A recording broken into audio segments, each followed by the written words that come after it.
Hello, everyone, and welcome to another episode of the X's and Dogs podcast.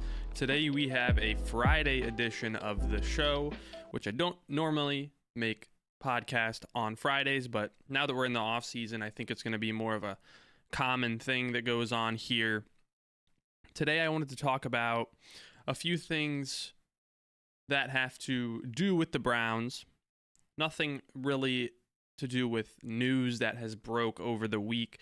It still has been a pretty quiet week in Browns news, apart from the coaching search, which I'm really not going to talk about too much today. There's not been real news with the team that's come out. So, other news that occurred in the NFL world and the college football world this week, very importantly for teams like the Browns who are looking for a franchise quarterback, Dante Moore decided to stay in college another season. And I wanted to kind of talk about that to start today's show because if you've been following me for a while, you know that I have been somebody who was very in favor of the Browns going out and making an attempt to do what they needed to do to get Dante Moore. If that was trade up in the draft and get the second overall pick from the Jets or the third pick from the Cardinals or whatever the capital we were going to need to acquire was going to be, I was in favor of doing that in that it wasn't going to cost us our first round pick next season as well. I was willing to use both first round picks to trade up this season and get a guy who I believe can be a really good quarterback in the NFL and will be at one day a very good quarterback in the NFL. So it definitely was disappointing, a little disheartening to hear that Dante decided to go back to Oregon for another year. I think it really makes the Browns.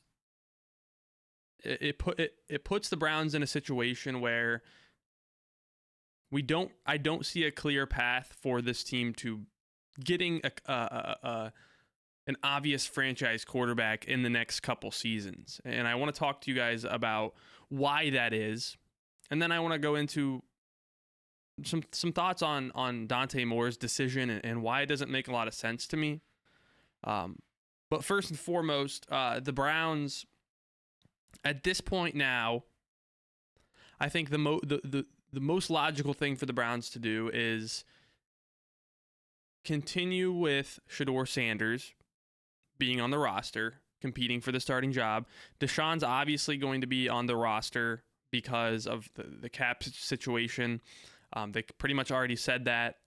Andrew Berry said as much in his press conference earlier. And then lastly, I think you're probably going to look at trading Dillon Gabriel to another team.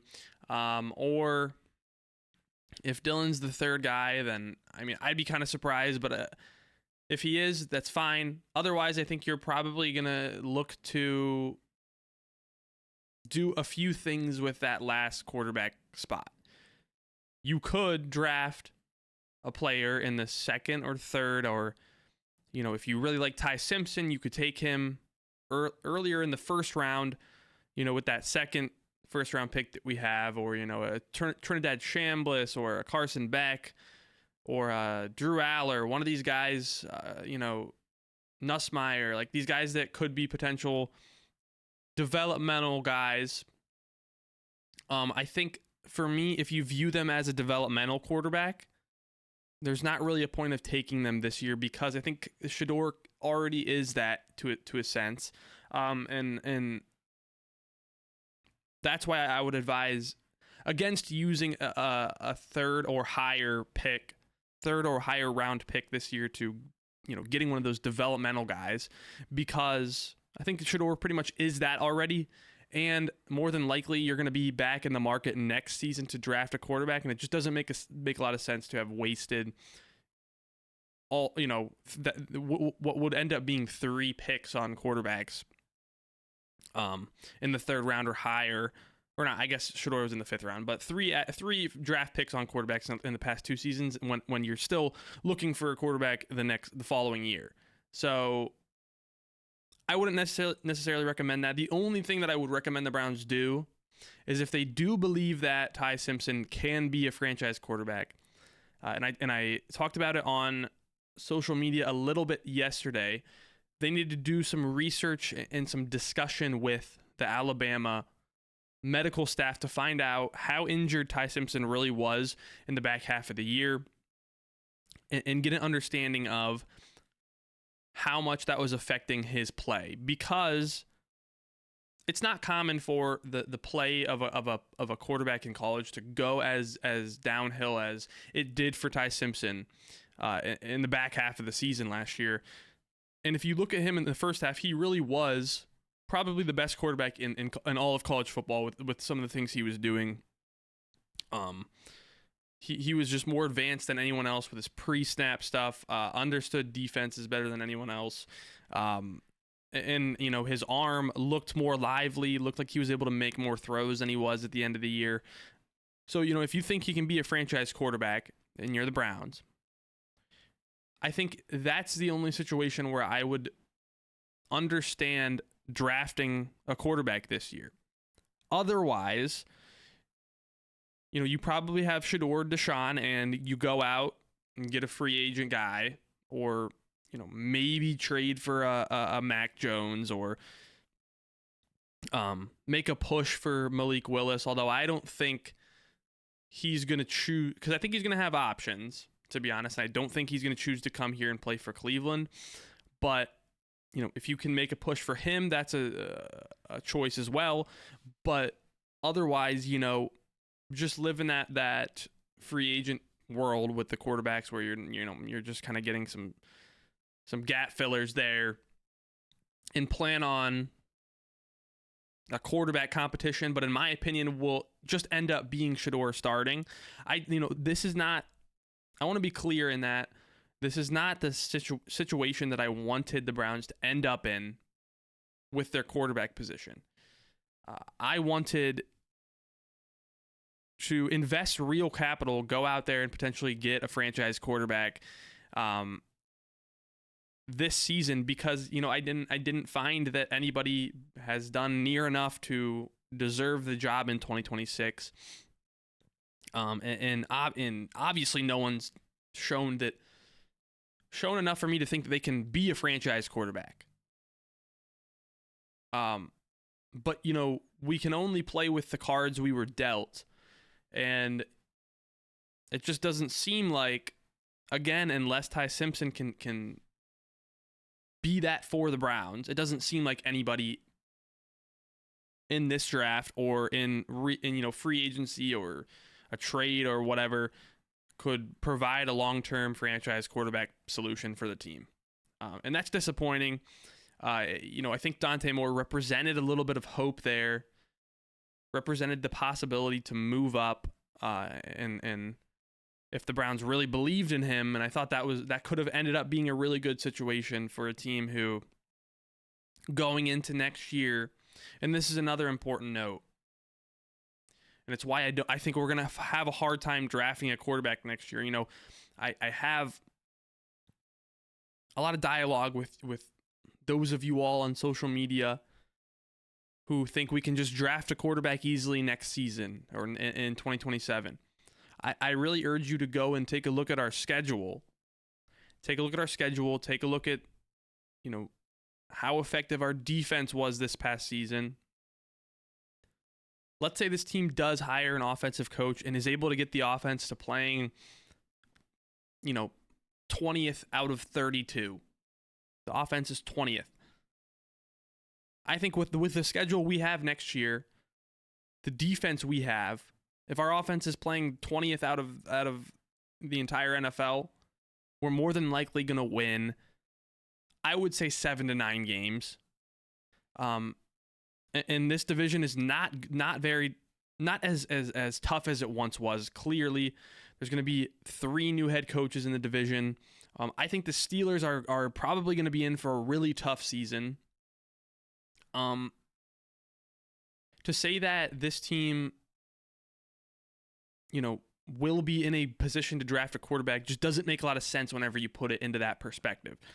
And also throw on top of that, you have to consider the amount of teams that are going to be looking for a quarterback next year. And everyone knows the same things we do, that this draft in 2027 is supposed to be a stacked quarterback draft with all these options. I just think we are in prime position right now to be living in quarterback purgatory for the next however many years. And to me, that's just not a position I wanted to be in. It's why I thought if we can capitalize on moving up to get Dante Moore this season with the schedule we have, at least get somebody in the room who you think can be a franchise quarterback, let him develop, and then, we have him as an option, because we invested in him. He's a first round pick. He has all the tools. He just needs time to develop. So, that's where I think that it is kind of just a tough situation to be in. And I think the Jets are probably feeling the same way, but the difference is the Jets have 3 first-round picks next year. We have 1, and we have a very favorable schedule. So I just don't see, unfortunately, I don't see the clear way without trading a huge number of first-round picks to go up next year and take a quarterback, which, will end up taking us out of the first round in years following next, those drafts. It's just that's something that we had to deal with after the Deshaun trade, and I'm just not interested in doing that again. And also, we will all just talk ourselves out of that shit as soon as we get in that position next year anyway, because it's what we do. And I see it every single year with this team. We get a chance, not a real chance to draft a quarterback, but we're in position to potentially make a move, and everybody's arguing against it because they have a fear of drafting quarterbacks, and it's simple as that. And I get it. We've lived as Browns fans our whole lives. We understand what that position entails, but at some point you just have to make a commitment to, make a risky move, go out there and get a quarterback. We're not going to be able to do that this year though. So, that's all I kind of had to say on the Browns' impact by the Dante Moore decision. And I want to talk briefly about why I'm a little confused that he made this call. So Dante Moore this year was, in my opinion, clearly going to be the second pick. I get it. He didn't do great in the Peach Bowl. He struggled. He didn't necessarily look fantastic against Texas Tech either. Conveniently, though, I think those are probably the 2 best defenses in the country that he was playing against. And he's on an Oregon team that I think just didn't match up with them skill-wise. When looking at Oregon's offense versus those defenses, I just think that those defenses were better than the Oregon offense. I'm not making excuses for the guy, but I don't think those were going to be reasons why he fell in the draft or reasons why he wasn't worth taking. There were concerns with Dante. I get it. He had a very small sample size of college football games played. I know that everyone has this magic 20 games played number. Really, people say it should be 25 games. Dante played in, I believe, 20 or 21 games, including the games he played at UCLA. Now, he wasn't great at UCLA, so if you do decide to count those in, you do have to take into consideration the play there was not fantastic. So, but regardless of that, he did meet the threshold of the 20 games. He played the 20 games, including both of those destinations that he played at. And to me, overall the decision to go back to Oregon doesn't make a lot of sense because he was going to be a second overall pick, odds on. Let's say next year he goes back to Oregon, has the exact same season he had this year. I believe if he plays the same way he did this year, he could legitimately go 4th or 5th in the draft next season. And I want to explain to you briefly why. First off, Arch Manning, if he can walk if he can crawl, if he can do anything, he's going number 1 overall. It's a Manning, and he looked pretty good at the end of this year. He's going number 1. I'm sorry. It's going to happen. I thought Julian Sayin was fantastic this year. And if he plays like he did last year again this season on what's going to be a very skilled Ohio State team offensively, like they're losing some pieces, but not a ton. They're going to be really good again next year. He's going to have all the ability in the world to have just as good, if not better, of a season. And I think if he does that, you're probably looking at Julian Sayin and Arch Manning now ahead of you in the draft order. Maybe not with Sayin, but I think, you're really looking at a potential. You're looking at that being a possibility. Lenora Sellers. Everyone's been waiting on Lenora Sellers. It's a similar situation with Arch Manning, where if Lenoris just shows that if he shows, he can play a good full college football season with South Carolina, throws has 30 touchdowns and single-digit interceptions, and with his dynamic athleticism and his ability to throw the ball, his arm talent's ridiculous. I think he is pretty much teams are going to love him. Teams are going to want to draft him, and I think he probably slides in there ahead of Dante Moore just based on the athletic ceiling that he has. Then you get into guys like Levitt, who transferred, I believe, but is maybe in the midst of transferring. He's not going to play for Arizona State anymore. I don't remember where. If he did transfer, I'm not 100% sure where. But he's going to go play for a better school. I'm sure he'll be wanting to have a good season. He was supposed to be a guy who could have gotten drafted this year.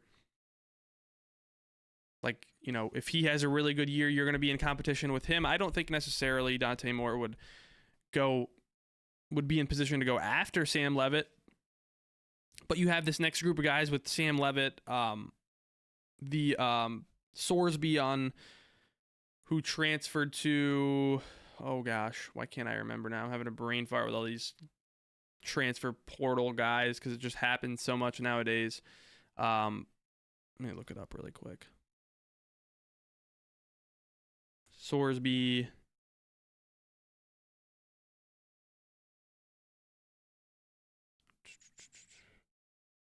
I swear he's going to Texas Tech. So Sorsby's going to be at Texas Tech. He's going to want to have a really good year. He's a guy who I think probably could have went in the second round this year if he came out. So, this is going to be a stacked quarterback class with guys who expect to go in the top 5 next year. And, I think if Dante Moore just has the same season he did this year, he's probably going to fall further than he would have this year, obviously, being second. And, I realize that a lot of you are probably going to say that's not that big of a deal and doesn't really matter. Which, okay, yes, if he does have the same season he had this past season or better, then I think it makes perfectly fine sense for him to go back because he will have more experience. He'll come into the league better positioned to have success. I do think there is some truth to playing more college games, having a correlation with being more successful in the NFL. But, you have to weigh the risks of what if with Dylan Raiola behind him, what if Dante Moore plays the first 3 games, all right, not fantastic, because sometimes it just takes a while to get into the groove of things. What if he plays 2 or 3 games, goes out there and sprains his ankle, and has to sit out a week, and Dylan Raiola comes in there and throws for 300 yards? You don't think that Oregon team's going to want to keep Dylan in there? Or you don't think at least then Dante will come back in the next week or however many weeks later with all the pressure in the world? I mean, he will have a fan base who, like Dylan Raiola is a guy who probably has more general fans than Dante Moore at this point. And the Oregon fans, although they probably do enjoy Dante Moore, think he's a great player, they're going to want to see Dylan too. So I think he's really putting himself in a position going back to Oregon where, if Dylan didn't transfer, I think it would make a lot more sense, because you don't have this guy who everybody, like all college football fans know Dylan Raiola has the ability to be a really good quarterback, and they want to watch him play. But, if he wasn't there, it's a different story. But he is. He transferred there. He's going to be sitting behind Dante Moore. I find it hard to believe that Dylan actually thought Dante Moore was going to come back when he made that decision. But I just think for Dante Moore, it puts him in a very, very risky situation that I don't think makes a lot of sense whenever you think that you could have just been the second overall pick this year anyway. Like, what are you really, if you believe in yourself and you believe in your ability to be a good quarterback, which maybe Dante just doesn't think he's ready yet, in that case, I can't really argue with it. But if you believe in your ability to be a good quarterback, you should believe in your ability to get drafted to the NFL and just figure it out there. Ideally, he would have went to the Jets or here in Cleveland and not played for the majority of the first year. We know that the NFL is the NFL, and sometimes those things don't always happen the way they should. But I just think I think it's a very big gamble for him. I'm not sure who was in his ear informing him and giving him this advice financially, because just financially it's a whole nother situation. Like you're passing up on $50 million pretty much guaranteed to go to the NFL. I realize he got $7.5 million to stay at Oregon, which is obviously a good chunk of change.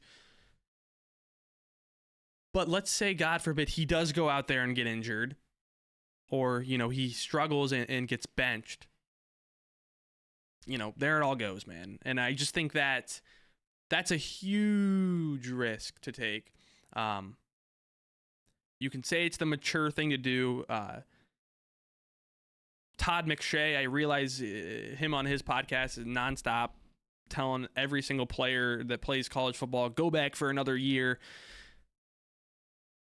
I just think that's I could not justify the risk personally of that, but he made that decision, and I guess, as fans of a football team that potentially could have been in position to get him, we have to just accept it and move on, because that's what we do as Browns fans.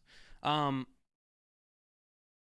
thing I want to talk about today is the Browns, and this will be short. I think the Browns are in position next year in years to come. I think the AFC North really is just up for taking. I think apart from Cincinnati, who kept their coach, everyone's going to have a brand new head coach in there, establishing their new culture. And the Steelers, I think more than likely, a lot of that roster who was aging is going to either retire or look to be moved. I think Aaron Rodgers, there's no way he's coming back for another year with Tomlin moving on. I think similarly, like Cam Hayward's probably going to move on.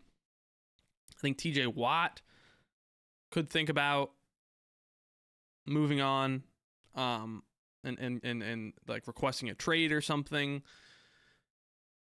I think the Steelers are probably in for a really tough year next year. We'll see.